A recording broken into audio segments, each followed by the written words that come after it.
है। यहाँ पर अगर ट्राइबल्स है, दलित है, पिछड़े वर्ग के लोग हैं, यकीनन मुसलमान एक बहुत बड़ा तबका है, क्योंकि देश में मुसलमानों के साथ जिस तरह का रवैया किया गया है राजनीतिक तौर के ऊपर कि यहाँ पर हमको सिर्फ एक रबर स्टैम्प की तरह इस्तेमाल किया गया था, लेकिन राजनीतिक हमारा जो प्रतिनिधित्व होना चाहिए था, जो रिप्रेजेंटेशन होना चाहिए था, वो रिप्रेजेंटेशन नहीं मिल रहा है। इसलिए आज MIM पार्टी को इस तरह से रिस्पांस यहाँ पर मिल रहा है।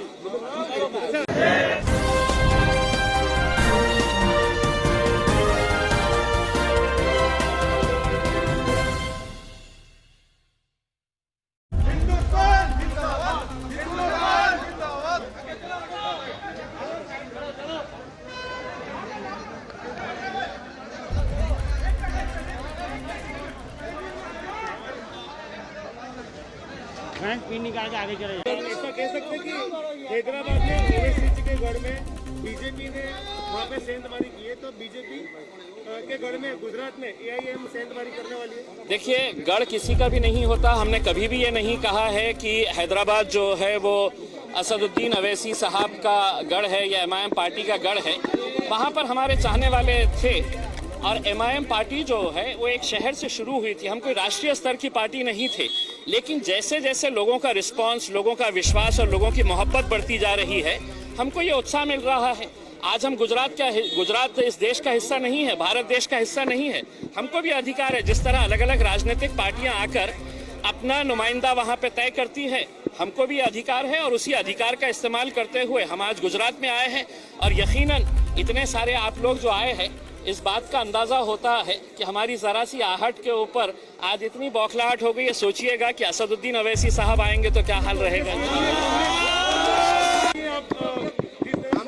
एयरपोर्ट पर अब आए हो, गुजरात का प्रवास है आपका, कितने दिन का ये प्रवास है और क्या मकसद का ये प्रवास? देखिए, हम समझते हैं कि पिछले कई सालों से जो गुजरात के आवाम की जो एक ख्वाहिश थी कि मजलिस इत्तेहादुल मुस्लिमीन MIM पार्टी भी गुजरात में आना चाहिए, वो ख्वाहिश अब पूरी होने जा रही है, क्योंकि बैरिस्टर असदुद्दीन अवैसी साहब ने और हमारे BTP पार्टी के जो अध्यक्ष है छोटू भाई वसावा साहब, ये दोनों ने तय किया है कि आगामी चुनाव में ये साथ में मिलकर चुनाव लड़ेंगे।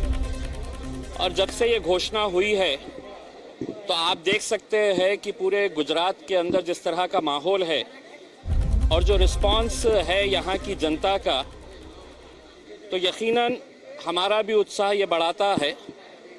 और हम गुजरात को एक बहुत अहम सेंटर मानते हैं, एक बहुत अहम राज्य मानते हैं, क्योंकि यहाँ पर कुछ राजनीतिक पार्टियों ने ये समझ के रखा है कि ये हमारा गढ़ है और इस गढ़ को कोई हिला नहीं सकता है, इस गढ़ के अंदर कोई आ नहीं सकता है। हम आए हैं लोगों के बीच, लोगों की मांग के ऊपर। लोगों ने ख्वाहिश जाहिर की थी कि बैरिस्टर असदुद्दीन अवैसी साहब ने गुजरात में आना चाहिए। इसी के तहत हम लोग यहाँ पर आए हैं। आज बड़ौदा में रहेंगे, जितने भी जिम्मेदार लोग रहेंगे उनसे मुलाकात करेंगे।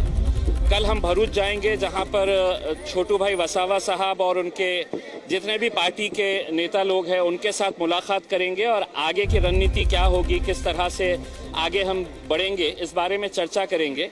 और फिर परसों के दिन हम लोग सूरत में दिन भर जो गुजरात के अलग अलग इलाकों से लोग आना चाहते हैं, मिलना चाहते हैं, चूँकि ये 3 दिन का दौरा है और बहुत सारे लोगों की एक ख्वाहिश थी कि हमने अहमदाबाद भी आना, गोधरा भी आना, अंकलेश्वर भी आना, लेकिन ये एक प्राथमिक हमारी मीटिंग है। और इसके बाद लगातार MIM पार्टी के जितने भी देश भर के वरिष्ठ नेता हैं, सभी लोग लगातार यहाँ पर आते रहेंगे।